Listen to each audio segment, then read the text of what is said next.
بعد دخول الشتاء بنبدا كلنا نتلف كده في البطانيات وبتاع ونتدفى عشان نبدا في مراسم اكتر حاجه بنعملها في يومنا، حاجه اللي بتاخد منا ما لا يقل عن 8 ساعات من يومنا، وهي النوم. النوم واحده من العادات الفطريه اللي بشوفها غريبه جدا، هي حاجه انت مش متحكم فيها خالص، يعني بتيجي لوحدها كده، اللي هو انت يعني لازم انام دلوقتي، انا داخل انا عايز انام دلوقتي، ولكن الجسم مش عايز ينام، فانا مش عارف بقى انام ولا عايز اعمل اي حاجه. فلما نيجي نتكلم عن النوم لازم الاول نفهم ايه هي مراحل النوم. دايما كده النوم بيمر بمرحلتين مهمين جدا، مرحله الان ريم ومرحله الريم. مرحله الان ريم وهي مرحله حركه العين غير السريعه، تقسم لثلاث مراحل. عندك اول مرحله ودي مرحله بسميها ان انت بتسقط فيها، بتبقى ما بين النوم واللا نوم، يعني ان انت يعني صاحي بس مش صاحي قوي وعايز تنام وكده، فانا بقول لك انت حرفيا بتبقى قاعد بتسقط فيها، تستمر من 5 ل 15 دقيقه. نيجي المرحله الثانيه ودي بقى مرحله الاستعداد الفعلي، اللي هو بقى خلاص بقى ايه، علاماتك الحيويه بتبدا تنزل، ضربات القلب بتبدا تنزل، معدل التنفس بينزل، نشاط المخ بيهدى، كل حاجه بتهدى. نخش بقى في المرحله الثالثه، وهنا بتبدا ان انت تخش في مرحله النوم العميق. وكانوا زمان الاول بيقسموها مرحلتين، اللي هو مرحله خلاص انت كل علامات الحيويه بتبدا تاخد وضعها بتاع النوم، المرحله الثانيه اللي هي بتبقى بقى الجسم فيها يعمل كل العمليات اللي ايه اللي يحسن بقى الجسم، تبقى كده ترشح الدم، مستوى السكر في الجسم بيبدا يتظبط، عمليه التمثيل الغذائي بتتعمل بشكل احسن، تجديد الخلايا والتئام الجروح في الجسم بيتعمل بشكل اسرع. المرحله دي مرحله مهمه جدا وكانوا بيسموها مرحله الشفاء. طبعا بقى اللي فات بقى المراحل دي كلها كانت حماده، واللي جاي حماده تاني خالص، وهي مرحله الريم. كل بقى المعدلات دي بترتفع تاني، معدل التنفس بيزيد، معدل ضربات القلب بيزيد، نشاط المخ بيوصل لدرجه قد تقارب نشاط المخ وانت واعي، والعين بتبدا تتحرك بشكل سريع في كل الاتجاهات، عشان كده هي اسمها الريم اللي هي حركه العين السريعه. ولكن من نعم ربنا علينا ان في المرحله دي الجسم بيحصل له باراليسيس او بيحصل له شلل،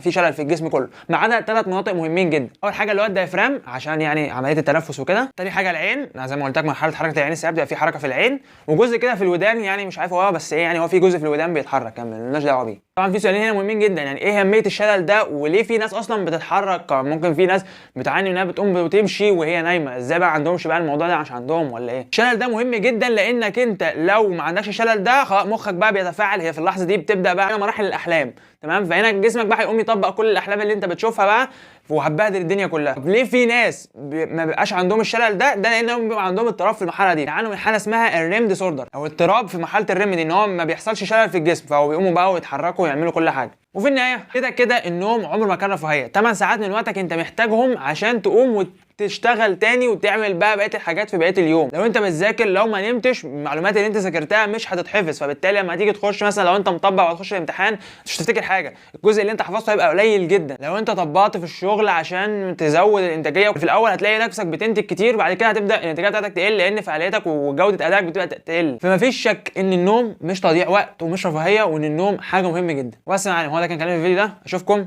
الفيديو الجاي، سلام.